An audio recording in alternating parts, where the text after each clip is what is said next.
Estamos ao vivo, 7 horas da noite de mais uma quinta-feira. Irei enviar aqui alguns convites para estudarmos juntos.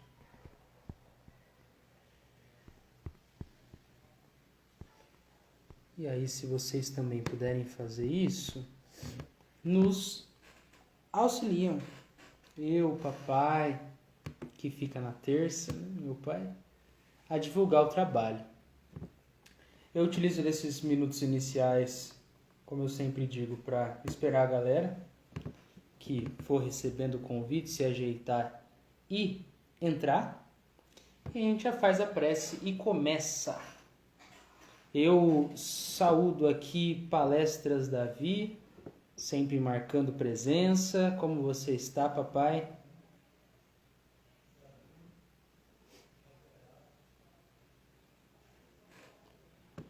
Papai, tá me ouvindo, papai?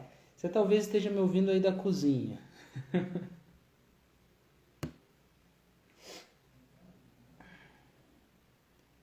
Vou dar mais uns minutinhos, até 7h03, e a gente segue o baile. Olá, Helena Rampazzo, como vai? Beleza, presente também. Como você está por aí, Eliana? Nos conte. Aprendiz espiritista. Olá, Betânia. Betânia, nos informe, por favor, Betânia. Você tem live hoje? Live amanhã? É o quê? Conta aí pra gente. Eu vi umas divulgações.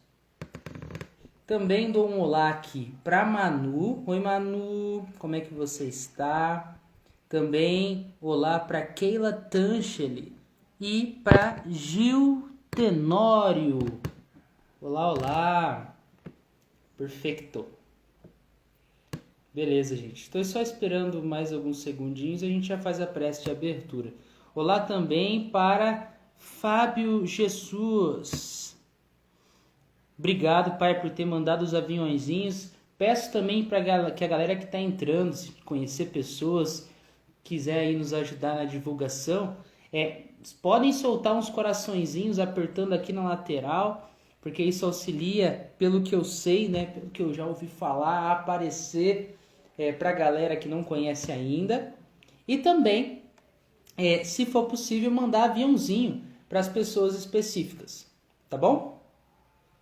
Beleza. Boa noite. Ótimo.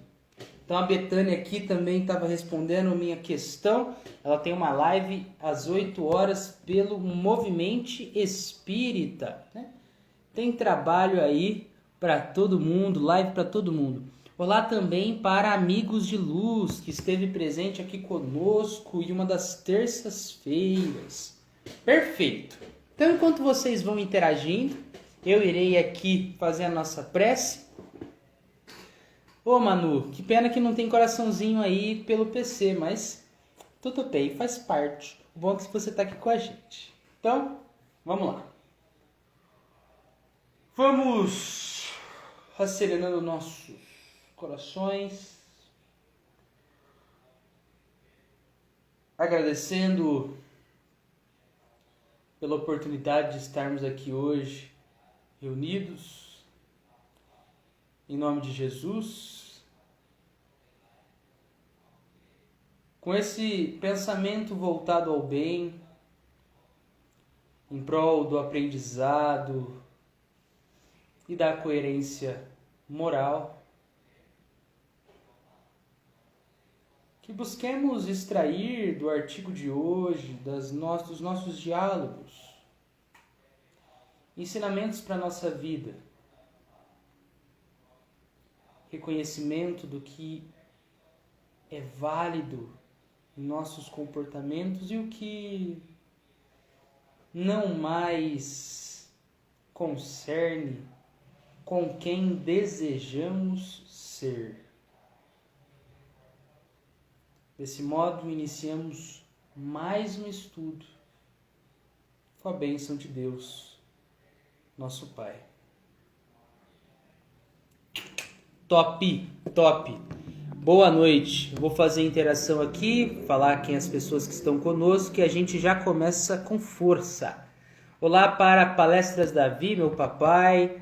Betânia, aprendiz espiritista, que tem live daqui a pouco. Virgínia, Manuzinha, Daniele Gomes, Glória Azevedo, Fábio Jesus, Helena Rampazzo, Keila D'Angeli, Gilceia, minha mamãe também aqui, Gil Tenório e a Kelly Rubia.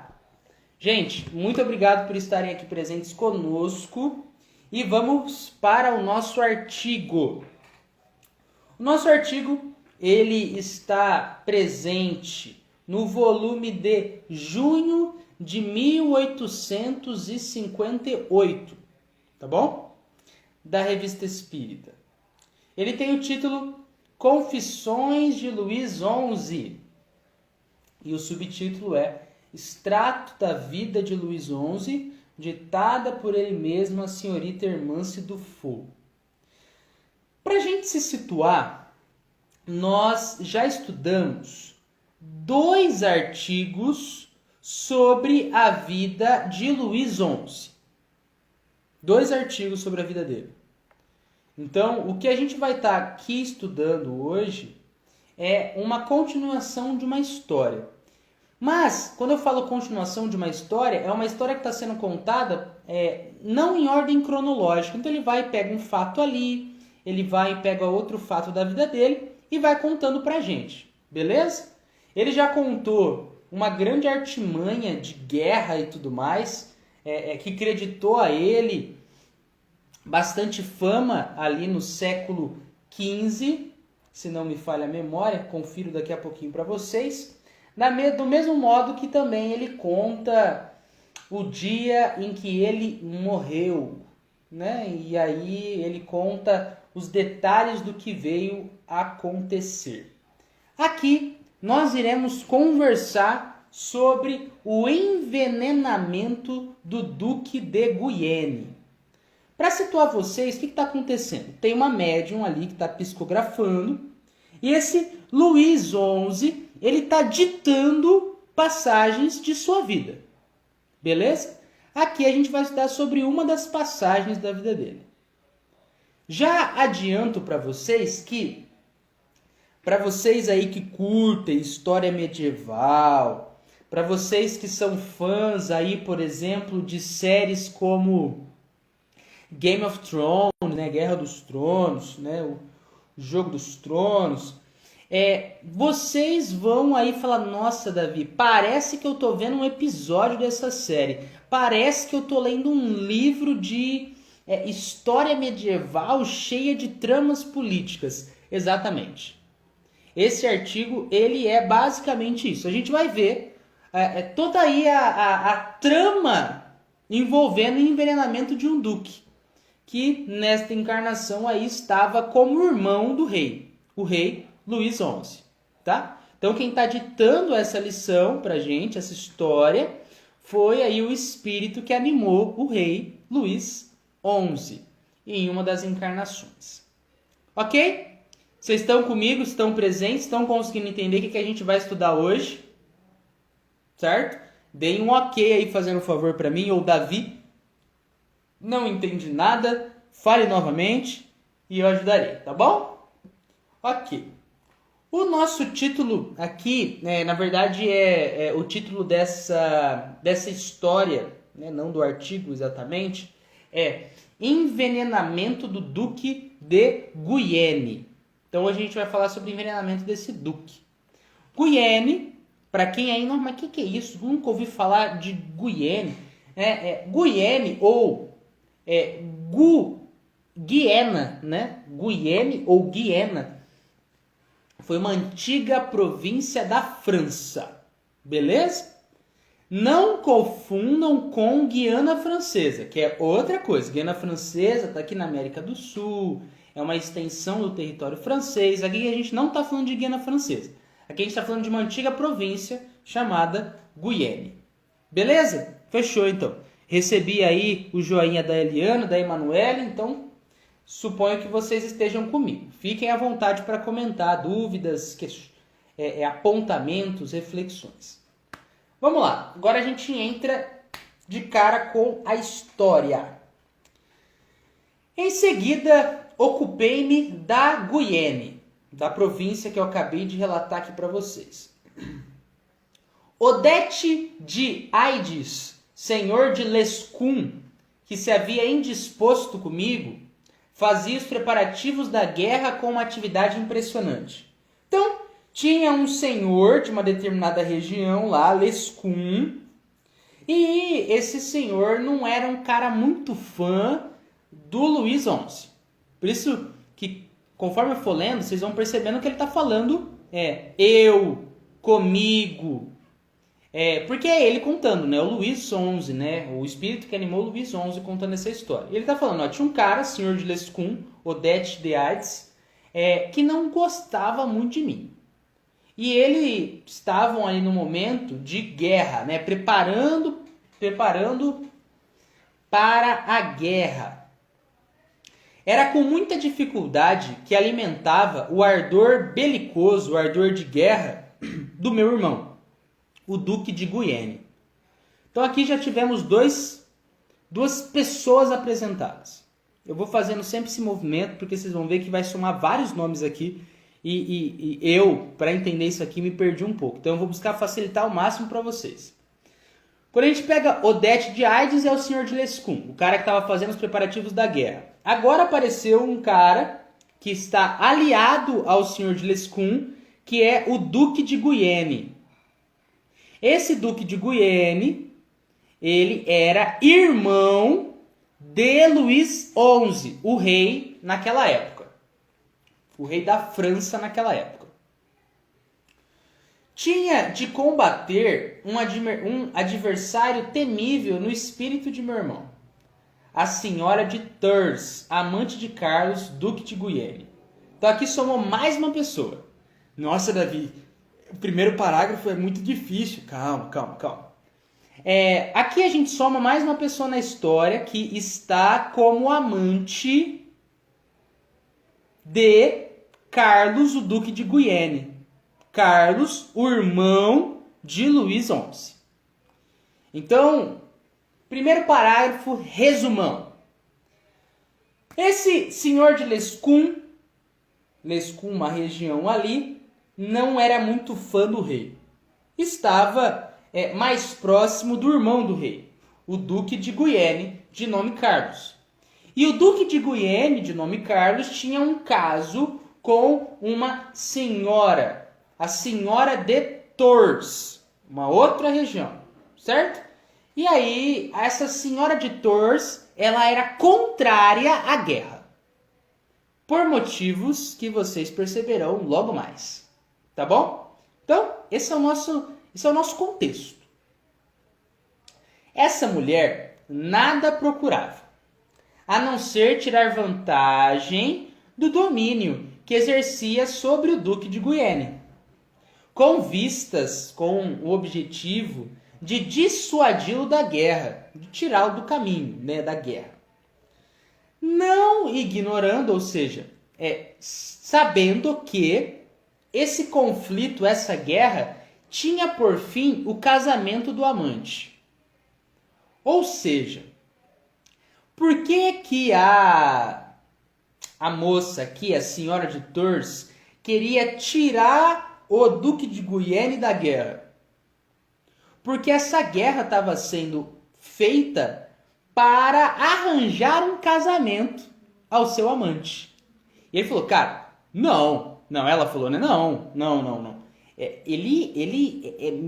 A gente namora, a gente tá junto, não tem dele fazer uma guerra para casar com uma outra mulher. Não, vamos parar com isso. Então, enquanto tinha o senhor de Lescun e outras lideranças falando assim, vamos continuar, né? O melhor a ser feito é a guerra.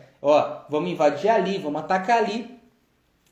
A senhora de Tours estava assim, ei, para com isso aí não vai dar em nada, para com esse negócio. Eu dou um olá aqui para Malu Munhoz, para Caramela Shockdoc e também para Vandinha. Perfeito.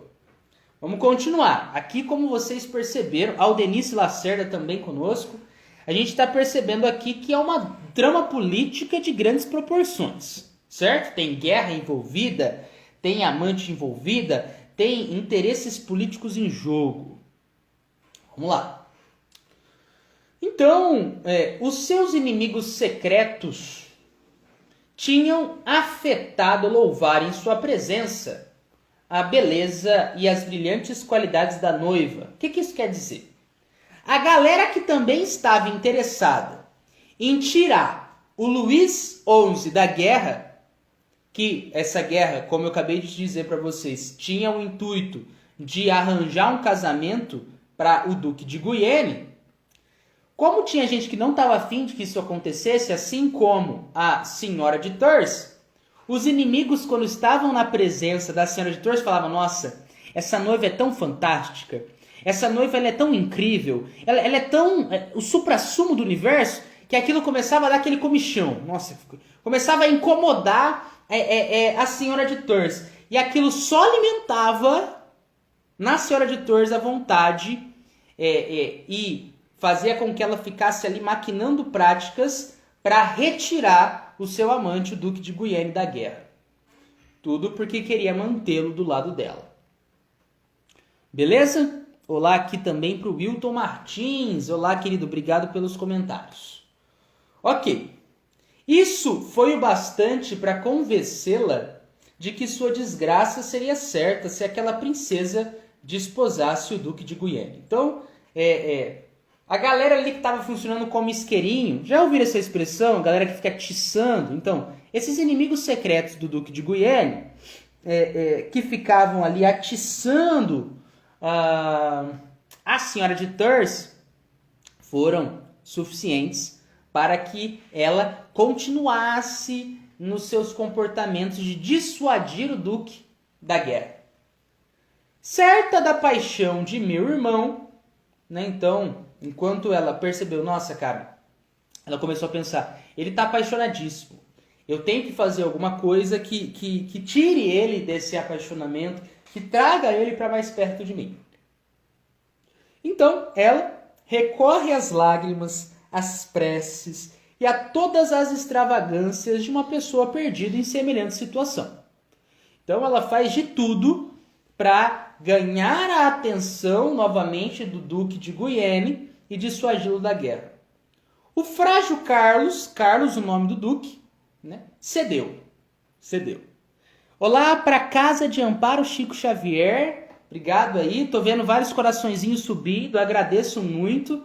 Esses coraçõezinhos aí, pelo que eu já ouvi, auxiliam a nossa live a ser indicada para outras pessoas. Se vocês puderem nos auxiliar desse jeito, agradecemos demais. Então, vamos continuar. A gente está no momento aqui que o Carlos, que estava entre fazer guerra e não fazer guerra, cedeu à vontade da amante. Então, o frágil Carlos cedeu, dando conhecimento de suas novas resoluções a Lescun. Então, não tinha ali o senhor de Lescun, que eu contei lá no comecinho para vocês, que estava como um dos caras que estava fazendo os preparativos para a guerra. Chega Carlos, o Duque de Guienne, e fala, não vamos fazer guerra não. Mudei de ideia.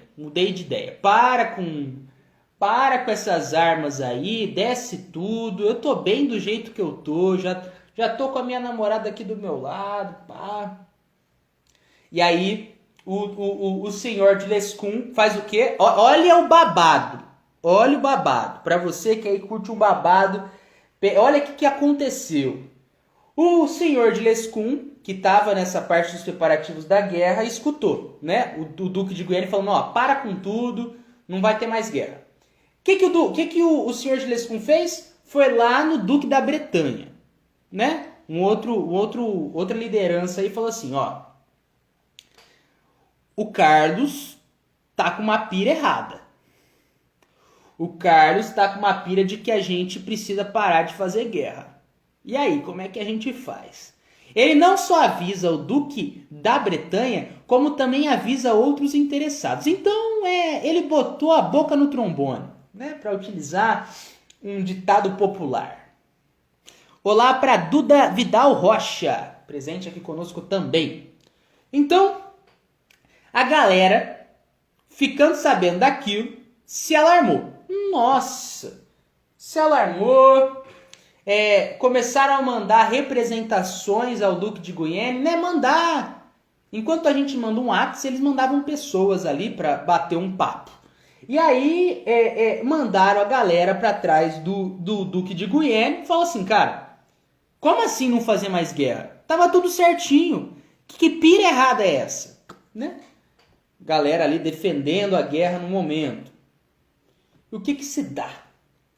O Carlos, que já tinha ficado, não vamos fazer mais guerra, ficou em dúvida de novo. Ele ficou assim, e aí, o que eu faço? Entretanto, porém, a favorita, a amante, conseguiu, não sem dificuldade, demovê-lo novamente da guerra. Tirar, né, falar, cara, não faz isso não, e aí ele cedeu de novo. Desde então, quando os príncipes perceberam, cara, esse Duque de Guiene aí não vai virar a casaca, né? Ele vai se manter conforme essas ideias erradas aos nossos interesses políticos. O jeito é simples. O que eles decidiram então? Né? Os príncipes aí que estavam querendo que a guerra viesse a ocorrer, vamos matar o príncipe, vamos matar o duque.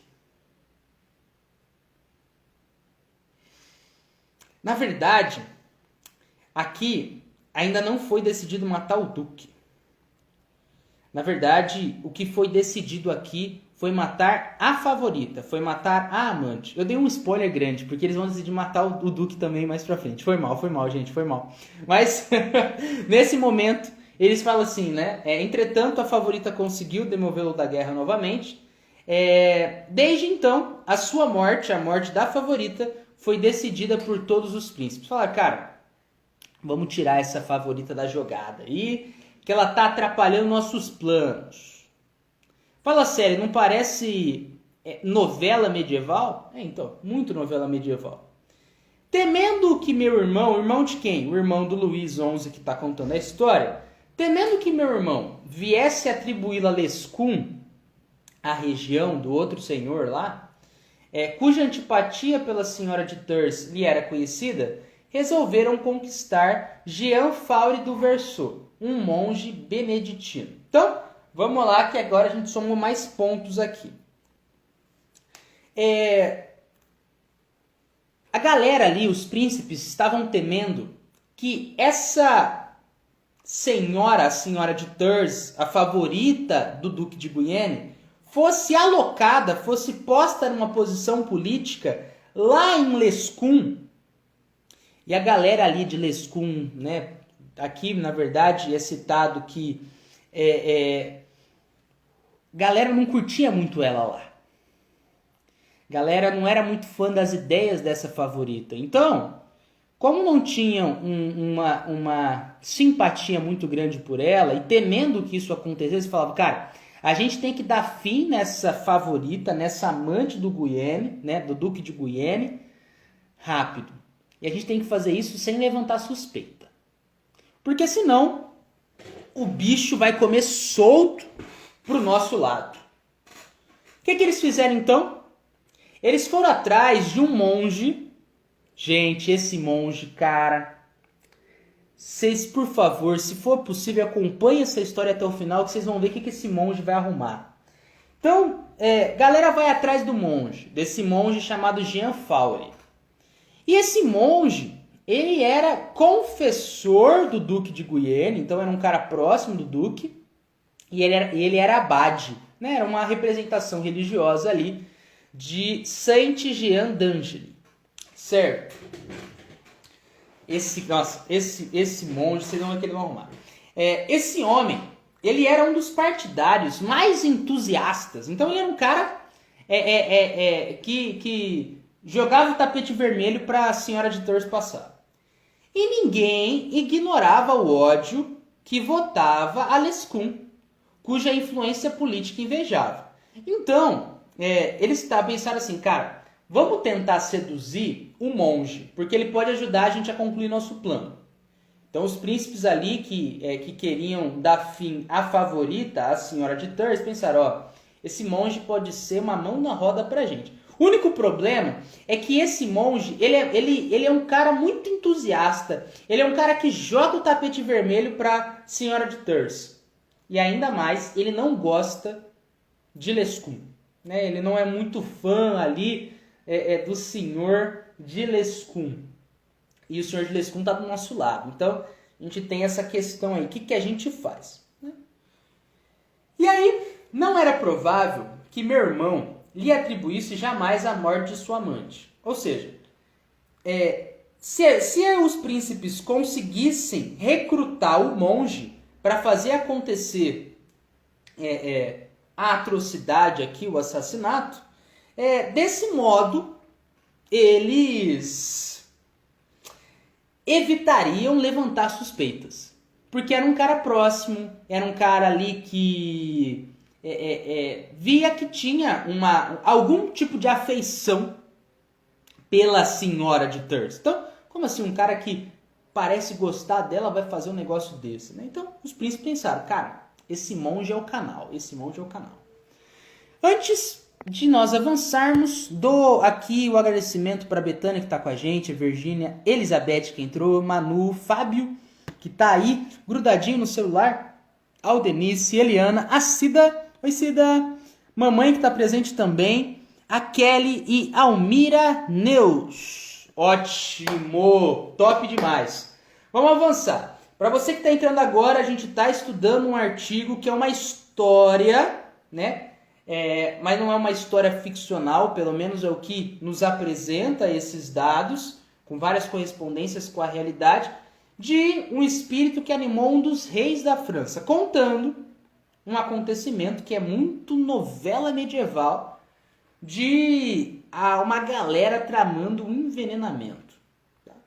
Então vamos lá, que vocês perceberão onde que essa história vai chegar. A gente está no momento aqui que a galera está indo atrás de um monge que pode ser o canal para a conclusão desses planos funestos, né, de morte.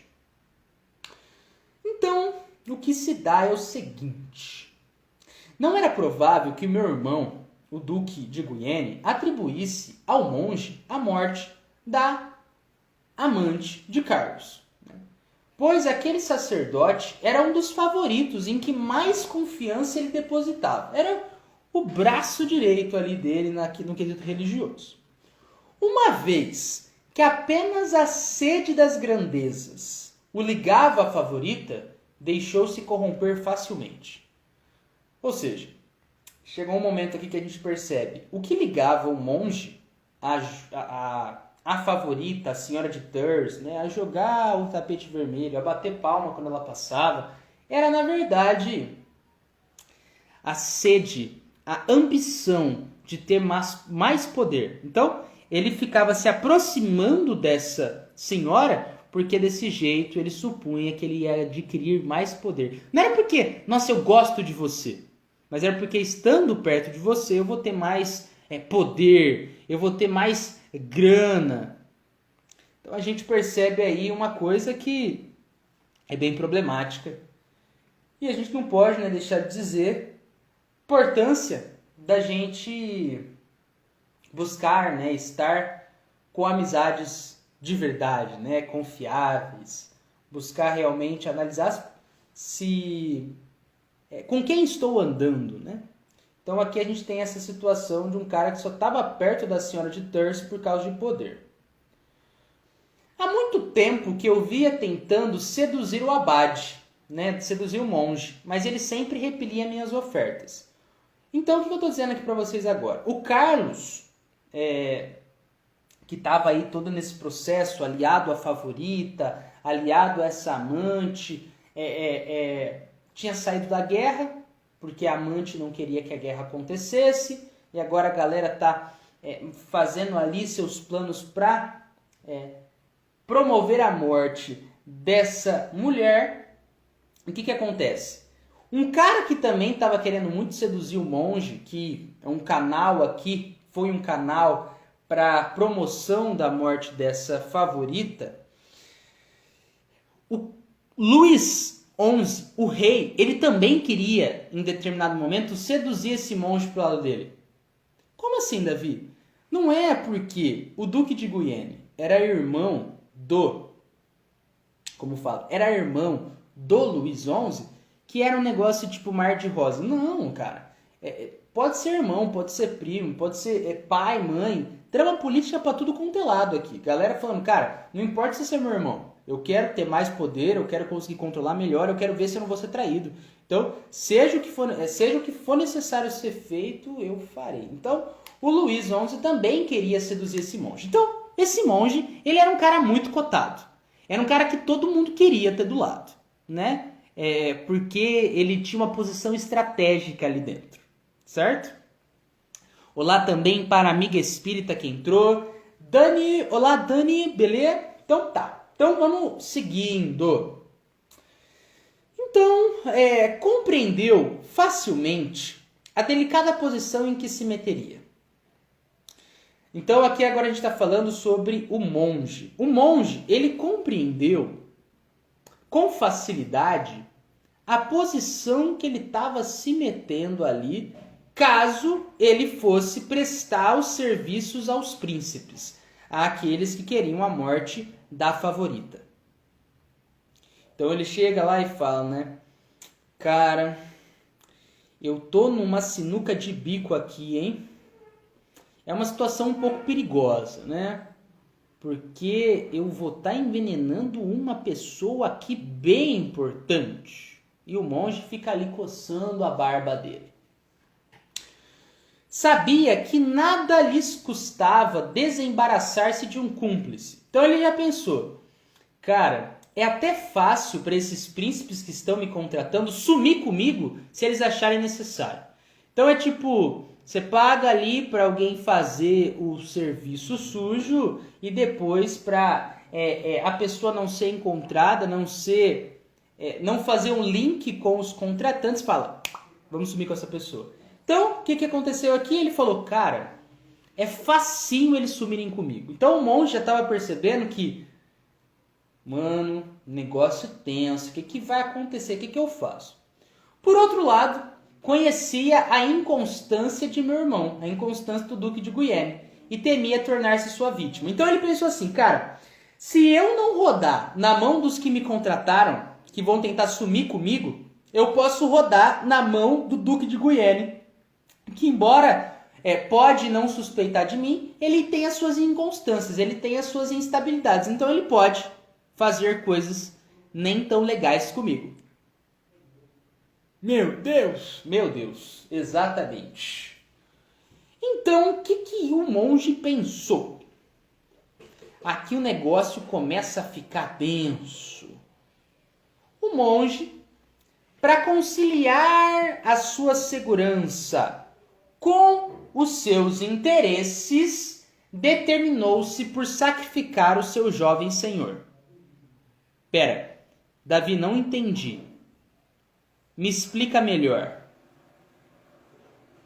O monge pensou assim, cara, a possibilidade de cair nas mãos do Duque de Guienne existe.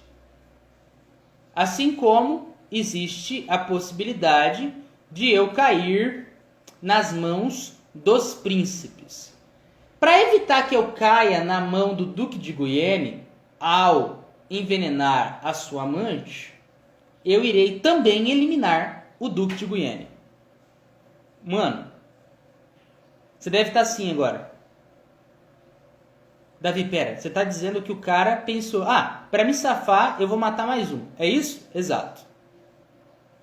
O monge pensou, eu também vou fazer essa trama acontecer envolvendo o Duque de Guienne. Não vai ser só a sua favorita que vai rodar. Tomando esse partido, tanto tinha chance de sucesso quanto de fracasso. Para os príncipes, a morte do jovem duque de Guienne deveria ser o resultado do desprezo ou de um incidente imprevisto. Então, o que isso quer dizer? Havia pano de fundo para armar uma morte, envolvendo também o duque. Justificando, né, depois que ela foi motivada por ser um duque desprezado, ou até mesmo por ter sido um acidente.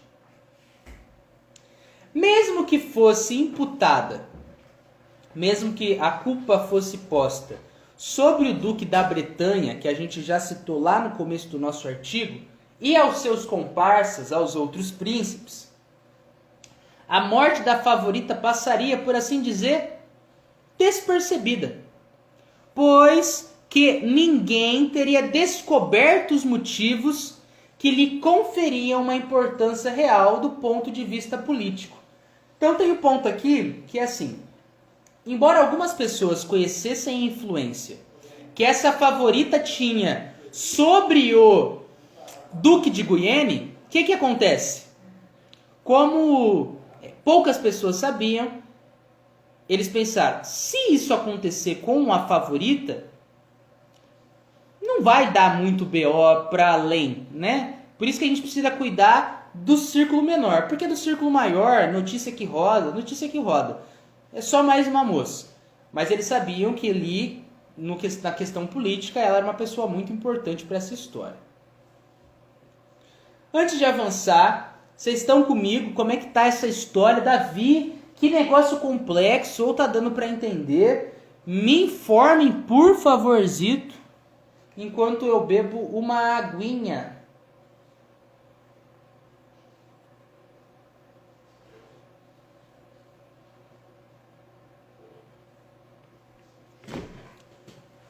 Eu não sei se por causa do delay vocês ainda não receberam a mensagem, mas por favor, me informe. A Emanuele está confusa. Tá bom.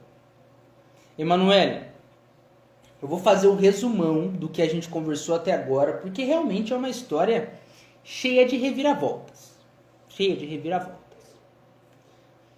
E aí serve até pra galera que tá entrando, né? E pode ter pego no meio da história e deve estar se coçando até agora. Tem mais alguém que tá confuso igual a Manu? Tá dando pra entender? Tá mais ou menos? Tá mais pra lá do que pra cá? Me informe. Mas ó, resumão. Então, Manu, pega na minha mão, Manu, e busca aqui, tá comigo. Ó, o Duque de Guienne, chamado Carlos... Aqui ele falou assim, Davi contando essa história tá parecendo a personagem da escolinha do professor Raimundo, a dona Tati. Kelly, eu não conheço, eu vou procurar, desculpa, mas eu nunca assisti, assim, já assisti alguns episódios soltos assim, mas nunca fui de acompanhar. Vou dar uma olhada depois nessa dona Tati. Mas vamos lá, vou fazer um resumão da história pra galera que pode ter se perdido no meio. Nós temos o Duque de Guienne de nome Carlos. O Duque de Guienne, ele foi irmão do Luís XI. Luís XI é quem está contando essa história em espírito pra gente. Beleza. A Cida falou que também não está entendendo nada. Então, ó, foquem comigo. Duque de Guienne, de nome Carlos. Tá bom? Duque de Guienne, irmão de Luís XI. Quem foi Luís XI? Um rei da França. Nessa época...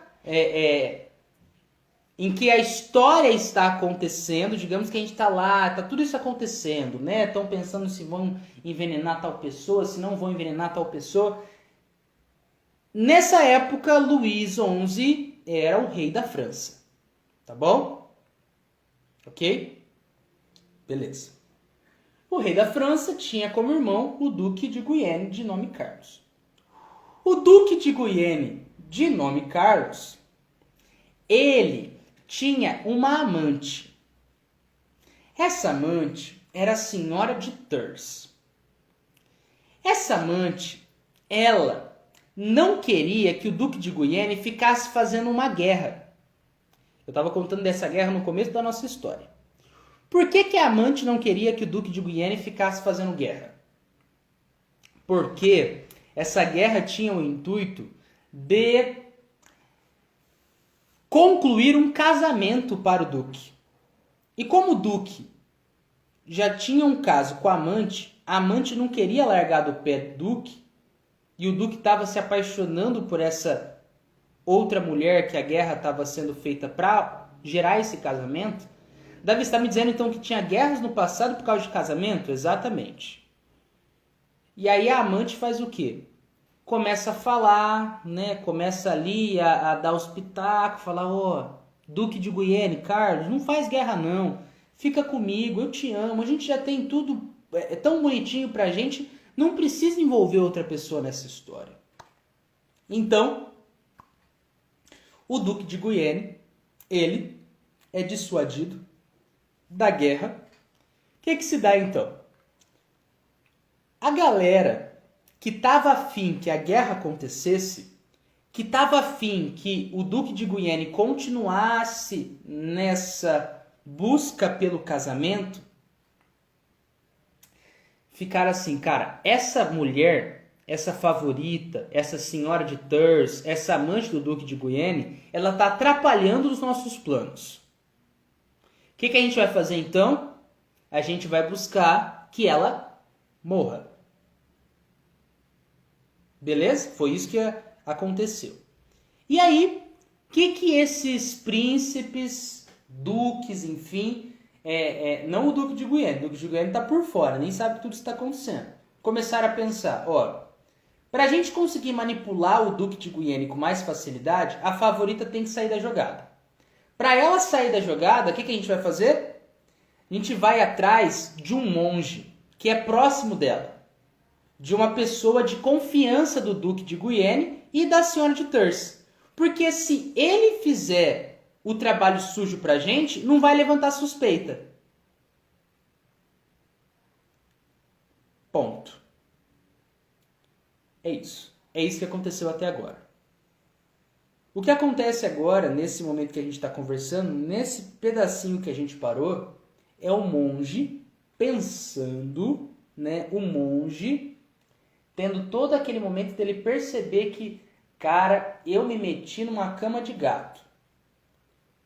Eu posso ser facilmente receber um sumiço, né, dos que me contratam, dos que estão me contratando, dos príncipes que querem ver a favorita rodar, da mesma forma que se eu não rodar na mão daqueles que me contrataram, porque se some com ele, some com qualquer possibilidade de culpabilização dos contratantes. Se eu não sumir na mão dos contratantes, eu posso sumir, na verdade, na mão do Duque. Porque embora o Duque de Guienne confie em mim, ele pode ter um momento de instabilidade, depois que ele viu que a sua amada morreu. E aí eu posso cair nessa também. Tudo bem? E agora? Conseguiram entender? Eu acho que foi um resumo bom. Me informem aí e a gente avança essa história aí de novela mexicana.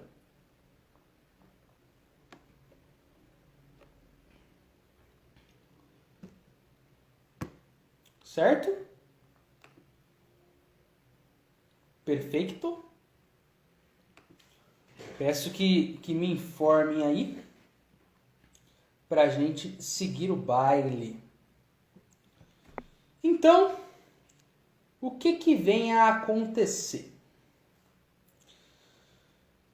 Toda a situação aqui, né, com o monge fica pensando,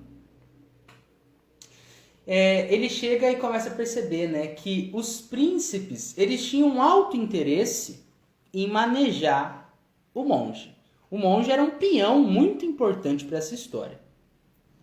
Em compensação, não era mais fácil do que se desfazer dele secretamente. Então eles podiam usar o monge e depois descartar o monge, como se o monge nunca tivesse existido nessa história.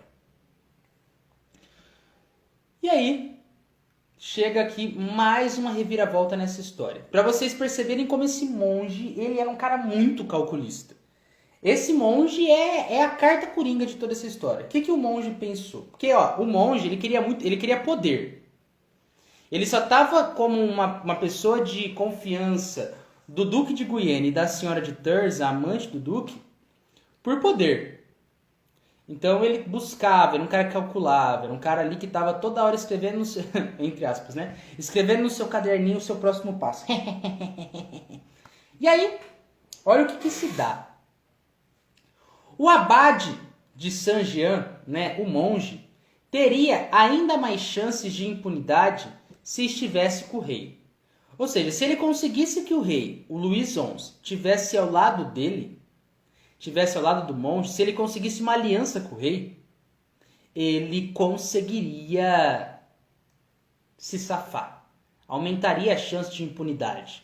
Aumentaria a chance de sair de mão cheia. O que isso quer dizer? Vamos entender.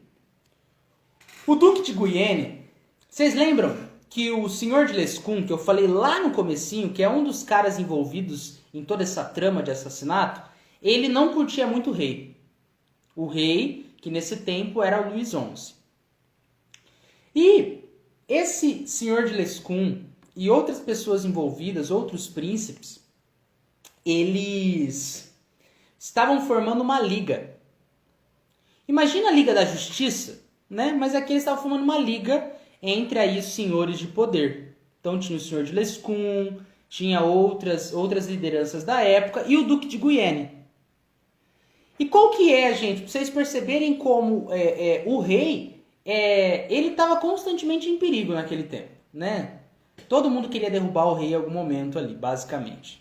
Eram poucas as pessoas que realmente, cara, tô com você e não saio. O rei, ele sabia que, embora ele fizesse parte dessa liga que estava se formando, embora ele tivesse ali, digamos, uma proximidade, por ser meu irmão e tudo mais, ele sabia que se essa liga continuasse, iria se voltar contra ele, iria se voltar contra o rei. Então o rei começou a perceber, nossa, meu irmão e outras pessoas estão formando uma liga de poder, né, uma liga de controle, basicamente formando um exército capaz de contrariar as minhas forças de rei. Então, o Luís XI, o rei, pensou, cara, se o Duque de Guienne rodar, é uma boa pra mim também. É uma boa pra mim também. Então, chega um ponto aqui. O monge, ele sabia de tudo isso. O monge, como era um cara que conhecia muito bem a política da época, ele sabia que se ele for atrás do rei e conseguir convencer o rei a apoiar a morte do irmão, ele vai ter aí uma chance maior de sair impune do crime. Porque é o rei protegendo ele. É a liderança maior da época. Sacaram? E aqui um ponto importante. O rei, nesse momento, ele não sabe ainda que o monge e os príncipes estão encomendando a morte do irmão. Ele está por fora. É que aqui a gente está estudando a história partindo de uma ótica de um espírito que está desencarnado, que está ditando, né, que ditou ela. E aí ele consegue enxergar os acontecimentos de uma forma diferente. Não só a partir exatamente do que ele da concepção mesquinha das ideias quando ele estava encarnado, mas ele consegue ver as coisas mais amplas, né? Então aqui ele está conseguindo informar para a gente os acontecimentos para além do que simplesmente o que eu vi diretamente acontecendo ali, né? Então ele vai ligando o grande quebra-cabeça e nos contando essa história a partir até mesmo desses outros pontos de vista. Beleza. Então, olha o que vem se dar agora. Chegava um momento que o monge pensou, então, cara, eu preciso encontrar um jeito de trazer o rei para o meu lado. Olha só o que ele fez, então. O monge veio e mandou uma pessoa de confiança dele falar para o rei o seguinte: ó, rei, tem um monge que é próximo do teu irmão, que é próximo também da senhora de Tours, que ele não está tendo bons entendimentos entre eles. O que isso quer dizer? O monge mandou uma pessoa de confiança para plantar na cabeça do rei que, olha, tem uma chance de fazer o meu irmão rodar. O monge foi tão inteligente pro mal que ele pensou, cara, eu tenho muito mais chance de sair impune se, em vez de eu me oferecer para cometer o crime, eu ser contratado para cometer o crime sem me oferecer pro rei. Então, por isso que foi o que ele fez. E o rei, então, mandou um espião dele. O espião dele trouxe a informação, ó, realmente, pelo visto, esse monge aí tá com alguns desentendimentos ali, que estava tudo forjado já pelo monge. E aí o espião informa pro rei e o rei fala, então é ele, cara, vamos contratá-lo. O rei, então, contrata o monge. O monge basicamente deu uma rasteira nos príncipes, se alinhou ao rei e no final das contas, o que se dá? Tá tendo um restaurante, tá tendo um momento ali de alimentação, galera comendo aqui e acolá, e então o monge envenena um pêssego. Esse pêssego, então, é servido à senhora de Tours. A senhora de Tours oferece para o duque de Guienne. Os dois comem o pêssego. A parte maior do pêssego é comida pela senhora de Tours, que morre na hora. E o duque de Guienne, por ter comido um pedaço menor, vai tendo um envenenamento mais gradual, né? O dano do veneno vai se alastrando com maior lentidão, até que ele morre.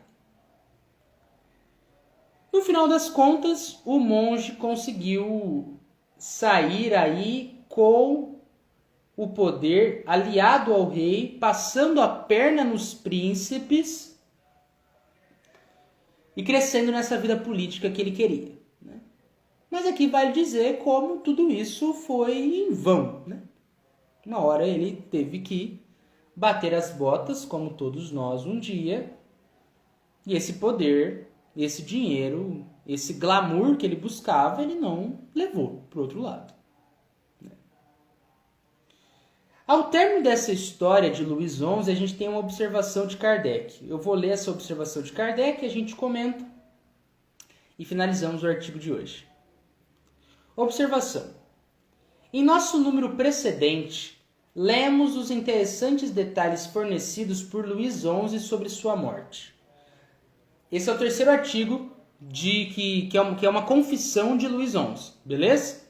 Então, o que a gente está tendo aqui agora? A gente está tendo um terceiro artigo, e o artigo anterior foi o da morte dele. O fato que acabamos de relatar não é menos notável pelo duplo ponto de vista da história e do fenômeno das manifestações. Aliás, não tínhamos dificuldade senão quanto à escolha. O que isso quer dizer?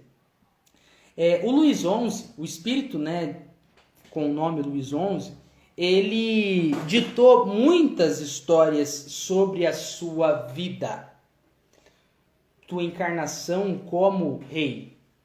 Então Kardec fala, cara, tinha tanta história ali que nos apresentava muita coisa interessante sobre a época, que foi até difícil escolher o que eu trago, né? O que eu trouxe. A vida desse rei, tal como foi ditada por ele mesmo, é sem contestação a mais completa que temos. E podemos dizer é a mais imparcial. Ela é detalhada, ela cita várias coisas ali, digamos que detalhes dentro da vida íntima dessas pessoas que outras obras não apresentavam com a clareza que o relato do próprio rei tem. O estado do espírito de Luís XI permite-lhe hoje apreciar as coisas em seu justo valor. Podemos ver pelos 3 fragmentos que citamos como ele faz o seu próprio julgamento. Explica sua política melhor que qualquer um dos seus historiadores e não absolve a sua conduta. Por isso que é imparcial. Ele não está botando ele como herói da história, ele está contando o que ele fez, né? Encomendar assassinato. Na história que a gente tem, o primeiro artigo citando todo o envolvimento dele com uma das guerras. Muita gente rodando nessa história. E em sua morte, tão triste e tão vulgar para um monarca que fora todo poderoso até algumas horas antes, vê um castigo antecipado. Então aqui Kardec ele também deixa pra gente aquilo, cara. Não adianta a gente ficar buscando, né, desenfreadamente, vivendo a nossa vida por dinheiro e poder, quando na verdade, cara, a gente tem que utilizar desses recursos da melhor maneira possível, e o que a gente vai levar realmente para o outro lado não são nossos títulos. É o que a gente desenvolveu intelectualmente falando, moralmente falando, e também as consequências dos nossos bons ou maus comportamentos. Como fato de manifestação, esse trabalho oferece um interesse todo particular. Provas que as comunicações espíritas podem nos esclarecer sobre a história, quando sabemos nos colocar em condições favoráveis. Exatamente. Fazemos votos porque a publicação da vida de Luís XI, da mesma forma que a não menos interessante de Carlos VIII, igualmente concluída, vem em breve fazer companhia de Joana d'Arc.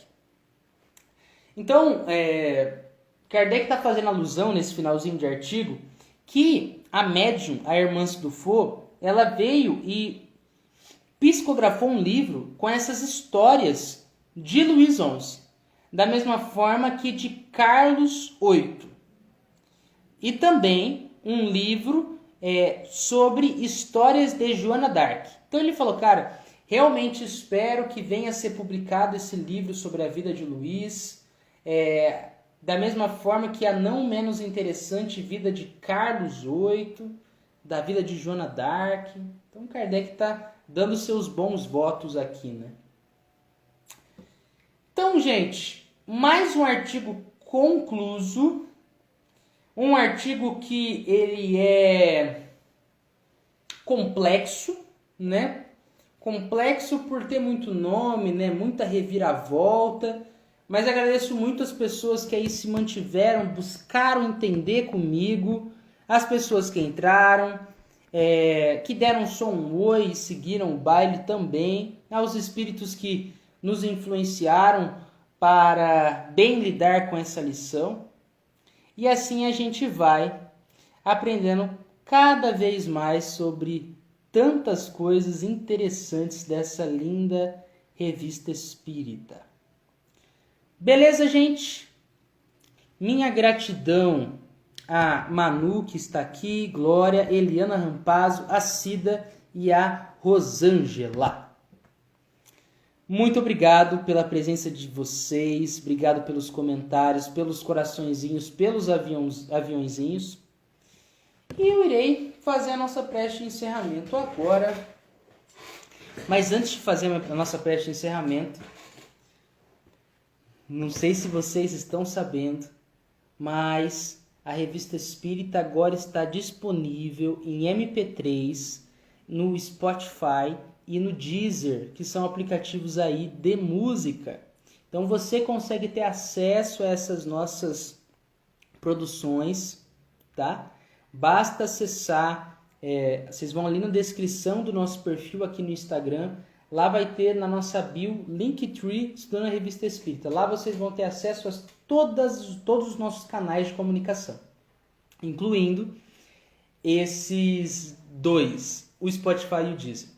Logo, logo, vocês terão também a gravação do encontro de hoje. Pai amado, muito obrigado por todos os ensinamentos.